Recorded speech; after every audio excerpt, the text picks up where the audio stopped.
Hello, welcome back to this channel.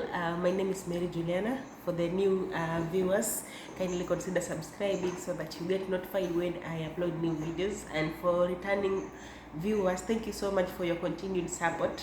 So today I want to share with you my journey from Kenya to Saudi Arabia, who inspired me, who suggested that we should come and work in Saudi Arabia, how I overcame my phobia, and everything. Okay guys, so stay tuned. So here we were hustling in Kenya, and I have my friends. We were three girls, three best friends. We were hustling in Kenya. So we are working very hard. We are earning money. Yes, but that money is not enough. Like, we're just living from hand to mouth. Okay, like, you're earning money, you're working every day, you're earning money, but after you pay rent and school fees and food, you remain with nothing. Like, you have nothing to save. In that case, if maybe, for example, you get sick and you are not able to work for the next 3 months, you will be in trouble. You will not be able to pay your rent. You will not be able to pay school fees. So, the hustlers. So one day, we just sitting down having a small discussion on how we can improve our lives, and my friend suggests that why don't we try the Middle East. Like, maybe we should travel abroad, go to the Saudi Arabia and try. Maybe our breakthrough is there. And we are like, what? Are you even serious? Saudi of all countries? And guys, if you are living in Kenya and you have never traveled to the Middle East, you know what comes in your mind when you hear Saudi Arabia being mentioned. Before I came to Saudi Arabia, I had nothing positive about Saudi Arabia. I had nothing positive about Saudi Arabia. Everything was just negative. The deaths, the mistreatments, and all that.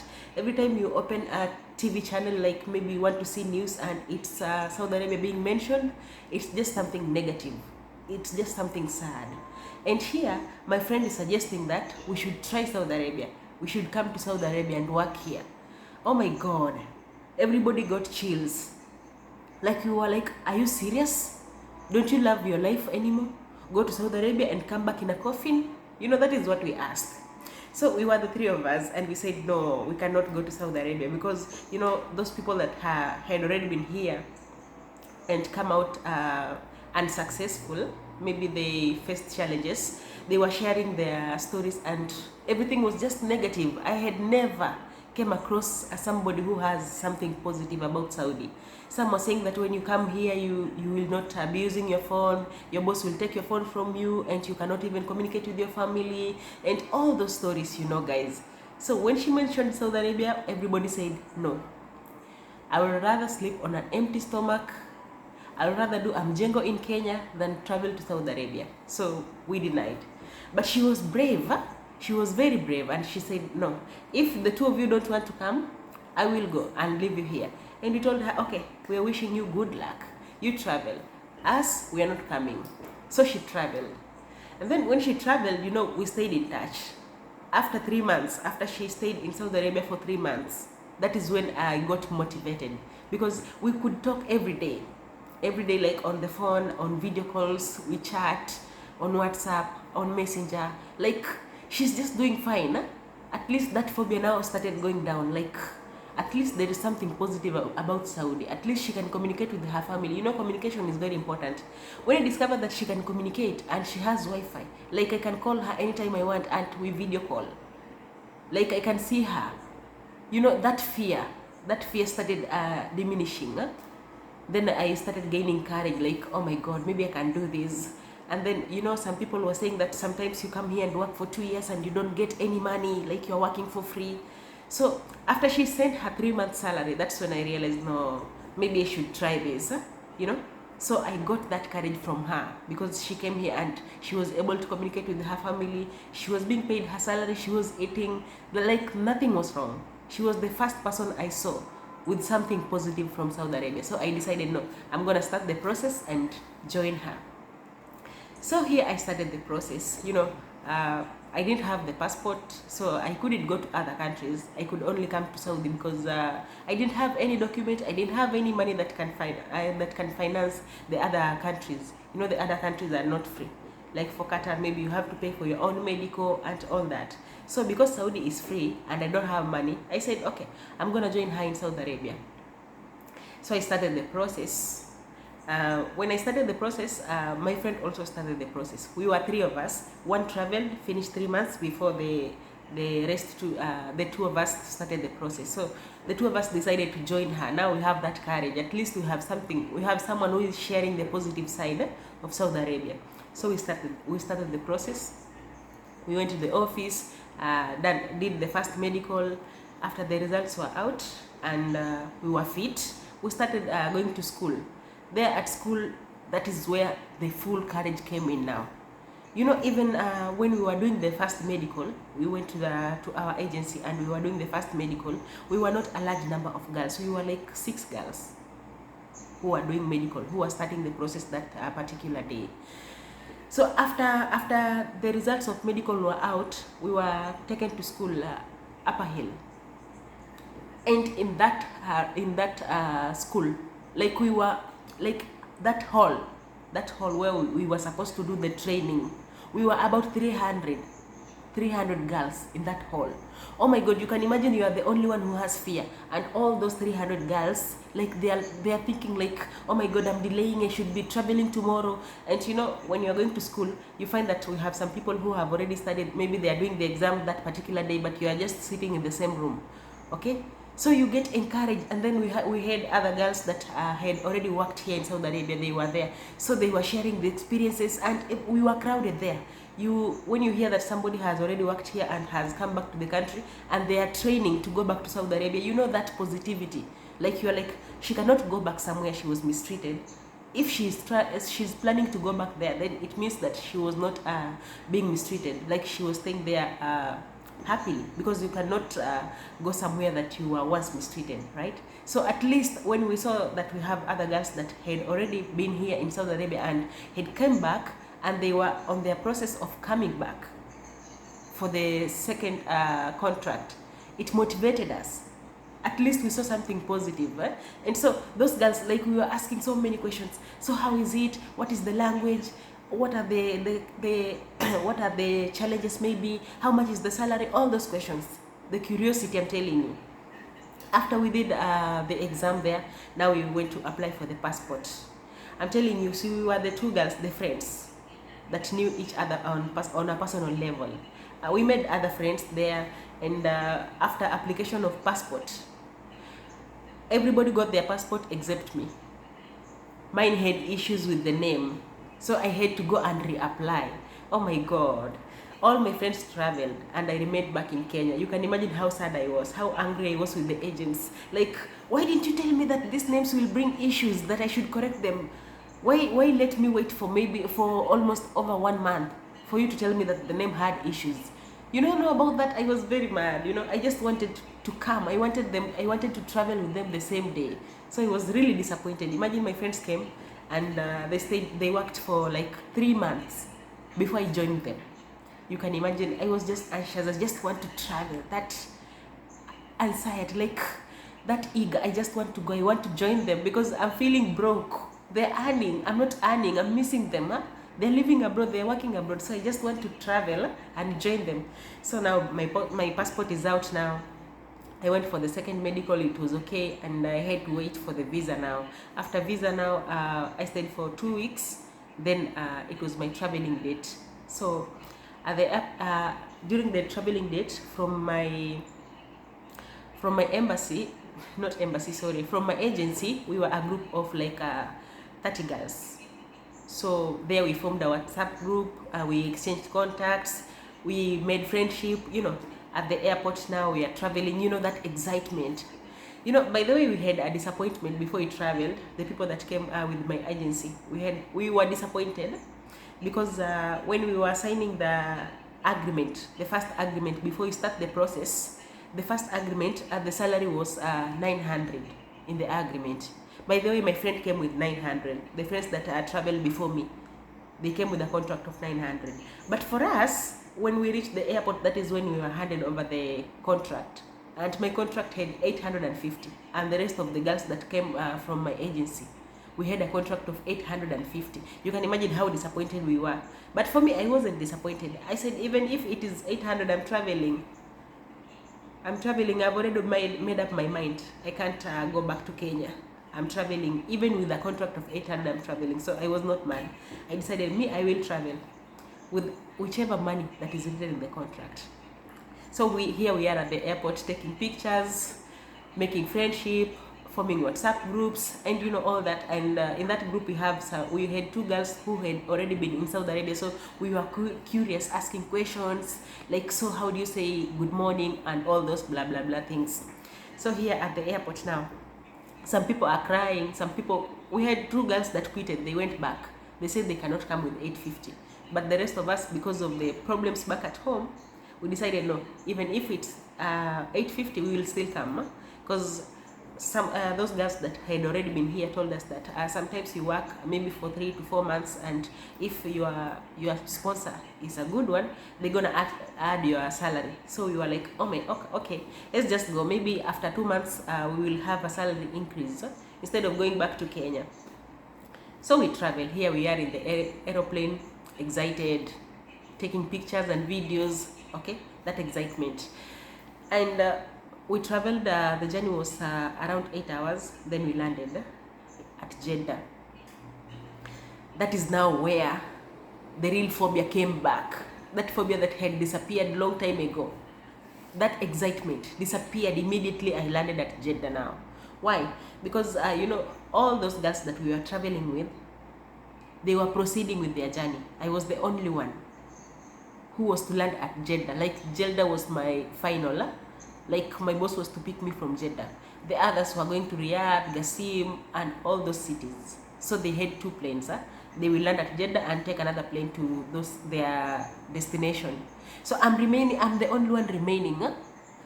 You know, when you are in a group, there is a certain courage that you get from a group. So now I am here, I'm alone. The rest of the girls, they have been taken away. So I'm like, I don't even know which direction to take. I'm confused. So my passport is taken away, and I'm called after a few minutes. I'm taken to a particular room, and we have so many girls there, but they don't come from Africa. We don't understand each other. They don't speak English, and they were Muslim. All of them, they were Muslim. I think maybe they came from Bengali or something, because they are covering, only eyes are visible. You can't even tell who is who is who. So we were taken there. The room is big, and everybody is there with their bags. But I don't have my bags. Like, and then the AC in that room, it's very cold, it's freezing. Everybody is wearing their jackets, they're covering themselves, but I don't have my bag. I don't even know where my bag is. I don't even have my documents. My documents have already been taken away. Those girls, I'm trying to communicate with some of them, they don't even understand English. I don't understand Arabic, so we can't even communicate. So we just there. I'm sitting there, I'm shivering, I'm freezing. It's cold, I don't have a jacket. My jacket was in my bag, and the bag was in the luggage. I didn't carry it. My God. So I'm there. I don't have network. I can't communicate, ask somebody for anything. So like, I'm just seated. I don't even know, is this the destination? Like, are we going to work here where we are seated, or what next? Because I know it's Jeddah, because it's written everywhere, Jeddah. So I have arrived at Jeddah, and my ticket indicates that that is where I'm supposed to land. Okay, so I'm not boarding another plane. So I know I have arrived, but I don't know what next. You see, I'm sitting there. My phone doesn't have network. I can't communicate. I don't understand their language. I'm freezing. I can't even ask for water because they don't understand my language. So I'm there. My God, I cried. All other Kenyans, they are not there. I'm the only Kenyan there. I cried. Now all the phobia came back. You know, the ladies that were now directing the girls where to go, they are Muslims, they are Arabs, and they are covered, they are wearing the hijab, the black one. Only the eyes is visible. So I'm like, I've never seen a lot of Muslims like that. I only meet 1 Muslim, 2 Muslims at Garissa. So now everybody I'm seeing there is covering their head. It's only the eyes that I'm seeing. So I'm like, oh my God, what is going to happen after this? So they were having the girls' passports. Like, they will call your name and you will be taken with your boss. Your boss will come, they call your name, they give your boss your passport, and you go with your boss. So here I'm sitting waiting for my turn to be called, because now everybody was being called. Like, we were remaining like 5 girls there, so my name was called, and my boss came for me, I think. When he came, my name was called, and I followed him. I don't even understand what he's saying, like the confusion. I don't understand what he's saying. So I was to follow him, and he's walking very quickly, and by that time I was heavy. I couldn't walk quickly, so I had to run to catch up with him, because I don't even know his name. I don't know how he looks like. If he mixes with other guys there, I will not identify him, because the airport is busy. We have a lot of people there. If I don't if I miss him for 1 minute, I will not even be able to recognize him. So I was like to follow him by running. I'm running after him. He's signing some papers there, and then we leave in the vehicle. But I didn't see him take my bag. So after he drove off for like, we are not even talking to each other, because he doesn't understand English himself, and I don't know Arabic. So when he opened the car, I just entered the car and sit down. I don't even know where I'm being taken. I don't even know who is this person that took me. You can imagine how I was feeling. I'm crying, but you can't see my tears. I'm acting strong, but deep inside, I'm worried. I'm scared. I don't even know where I'm being taken. Who is this person that is taking me? He didn't even introduce himself, because he doesn't know English. I don't understand Arabic. I can't ask him. So I'm just seated there in the car. After he drove off for like 10 minutes driving, something came to my mind, and I was like, I didn't see him take my bag. Could it be the bag will come later? So I asked him, what about the bag? Thank God he understands the word bag. But I repeated that bag for like 5 times. Then he mastered that word bag. So we had to come back to the airport and now pick the bag. So we drove home. You know, in Kenya, we are used to that situation whereby when you are sitting in the car, you don't even put on yourself, you don't tighten your safety belt. You just sit in the car and the car moves. You're just comfortable. So I came with that behavior here. So I just came and sat down in the seat of the car, and he drove off. The speed that he was driving with, 120 kilometers per hour. So like the car is flying. By the way, before I even sat down properly, I had already fallen from the seat. I fall down from the seat because of the speed and the corners, you know. So I had to come back, then now fasten my seat belt. And I was like, why is he driving so quickly? Like nobody's chasing us. He's driving like he's late, and it's night. That time it was like 3 a.m. in the morning. He's driving like he's very late, like, or maybe he's being chased by someone, but nobody's chasing us. The road is just clear, you know. That speed he was driving with made me scared more. But I want to ask somebody, is this how it happens? But I have nobody to ask. I'm not connected to the internet. I can't even call Kenya. You can imagine how I was feeling in that vehicle. Like, oh my God, so what will happen now? Where is he taking me? Why is he not even telling me anything? So after we arrived home now, that is we went upstairs, and I was taken to the house. That is when I met somebody that understands English. That's when I started breathing, because I was holding up my breath. I don't know where I'm being taken, what is going to happen next. So thank God that family had one person that understands English. So she was very friendly. So the wife to my boss, and that girl is the sister to my boss. She came, and she was, hi, how are you? My name is blah blah. She introduced herself, and she said, this is my brother, this is her wife, what is your name? And she was, you know, she was now kind, very kind, you know, very polite. And I was like, oh, so they can be polite. She was like, if you need anything, you can go to the fridge. And then she took me around the house, told me, this is the bathroom, this is the fridge. No, she didn't show me the bathroom. She showed me the room, my room now. This is where you'll be sleeping. She took my bag, carried my bag, took me to my room. She told me, this is where you'll be sleeping. She took me to the kitchen and showed me the kitchen around. And she was like, this is the kitchen, this is the fridge. If you want to eat anything, just open the fridge and take anything you want to eat. It's okay, you are allowed. And she asked me, do you have a smartphone? And I said, yes. Bring it, I connect you to the internet. I was like, oh my God, thank you, Jesus. I gave her my phone, and she put the internet password. So I was connected. After that, and she told me that this is my number. She gave me her number. If you need anything, because my brother doesn't understand English, just call me. You have internet, call me and tell me anything you want. I will tell them, they will give it to you.